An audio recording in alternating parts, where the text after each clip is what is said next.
പോറ്റിയെ പോറ്റിയവർ പുറത്തു വരുമോ അതോ കുഴിമൂടപ്പെട്ട സത്യം പോലെ എന്നും മണ്ണിനിടയിലാകുമോ? ശബരിമലയിലെ സ്വർണ്ണക്കൊള്ള വിഷയത്തിൽ വിവാദങ്ങൾ കൊടുമ്പിരി കൊള്ളുമ്പോൾ അന്വേഷണ പുരോഗതി റിപ്പോർട്ട് സമർപ്പിച്ചു. ഈ നിർണായക ഘട്ടത്തിൽ തന്നെയാണ് ശബരിമലയിലേക്കുള്ള രാഷ്ട്രപതി ദ്രൗപദി മുർമുവിന്റെ വരവ് എന്നതാണ് ശ്രദ്ധേയം. ആദ്യം അന്വേഷണ പുരോഗതി റിപ്പോർട്ടാണ് SIT കോടതിയിൽ സമർപ്പിച്ചത്. സ്പോൺസർ ഉണ്ണികൃഷ്ണൻ പോറ്റിയും കൂട്ടാളികളും നടത്തിയ ഗൂഢാലോചനയെക്കുറിച്ച് റിപ്പോർട്ടിലുണ്ട്. സംസ്ഥാനത്തിന് പുറത്ത് സ്വർണം വിറ്റുന്ന സംശയവും റിപ്പോർട്ടിൽ സൂചിപ്പിച്ചിട്ടുണ്ട്.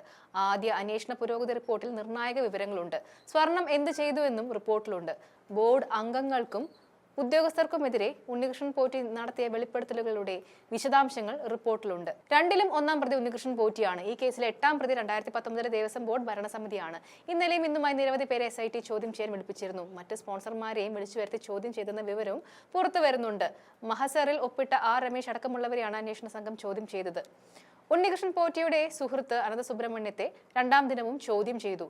പല ചോദ്യങ്ങൾക്കും അനന്തസുബ്രഹ്മണ്യം മറുപടി നൽകിയെന്നാണ് വിവരം. അതേസമയം ശബരിമലയിലെ സ്വർണ്ണക്കള്ള കേസിൽ ഹൈക്കോടതിയിലെ നടപടികൾ ഇന്നു മുതൽ അടച്ചിട്ട കോടതി മുറിയിലാണ് നടക്കുക. ഹൈക്കോടതി രജിസ്ട്രാർ ഇത് സംബന്ധിച്ച് ഉത്തരവ് പുറത്തിറക്കി. ശബരിമലയിലെ സ്വർണ്ണക്കൊള്ളയുമായി ബന്ധപ്പെട്ട് 2 കേസുകളായിരുന്നു പ്രത്യേക അന്വേഷണ സംഘം രജിസ്റ്റർ ചെയ്തിരുന്നത്. ദ്വാരപാലക ശില്പത്തിലെ സ്വർണ്ണമോഷണവും കട്ടിളപ്പാളിയിലെ സ്വർണ്ണമോഷണവും 2 കേസുകളായാണ് രജിസ്റ്റർ ചെയ്തത്.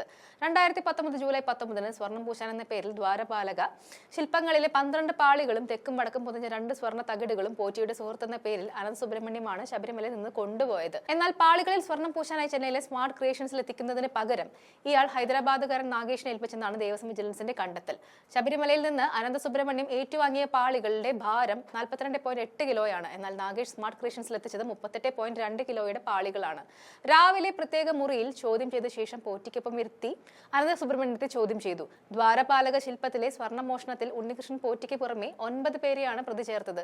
ശബരിമല മുൻ അഡ്മിനിസ്ട്രേറ്റീവ് ഓഫീസർ മുരാരി ബാബു, മുൻ അസിസ്റ്റന്റ് എഞ്ചിനീയർ സുനിൽ കുമാർ, മുൻ executive officer D Sudheesh Kumar, മുൻ ദേവസ്വം സെക്രട്ടറി R ജയശ്രീ, മുൻ തിരുവാഭരണ കമ്മീഷണർ KS ബൈജു, മുൻ തിരുവാഭരണ കമ്മീഷണർ RG രാധാകൃഷ്ണൻ, മുൻ എക്സിക്യൂട്ടീവ് ഓഫീസർ രാജേന്ദ്ര പ്രസാദ്, മുൻ അഡ്മിനിസ്ട്രേറ്റീവ് ഓഫീസർ രാജേന്ദ്രൻ നായർ, മുൻ അഡ്മിനിസ്ട്രേറ്റീവ് ഓഫീസർ ശ്രീകുമാർ എന്നിവർക്കെതിരെയാണ് കേസെടുത്തത്. കട്ടിളപ്പാളിയിലെ സ്വർണ്ണമോഷണത്തിൽ 8 പേരാണ് പ്രതികൾ. ഉണ്ണികൃഷ്ണൻ പോറ്റിയുടെ സുഹൃത്ത് കൽപേഷ് 2019 ദേവസ്വം കമ്മീഷണർ A പത്മകുമാർ പ്രസിഡന്റായിരുന്ന 2019 തിരുവിതാംകൂർ ഭരണസമിതി എന്നിങ്ങനെയായിരുന്നു പ്രതികൾ. കേസിലെ ഉണ്ണികൃഷ്ണൻ പോറ്റി ഇപ്പോൾ പ്രത്യേക അന്വേഷണ സംഘത്തിന്റെ കസ്റ്റഡിയിലാണ്. കേസിൽ ഒക്ടോബർ 17 ഉണ്ണികൃഷ്ണൻ പോറ്റിയെ പ്രത്യേക അന്വേഷണ സംഘം അറസ്റ്റ് ചെയ്തത്.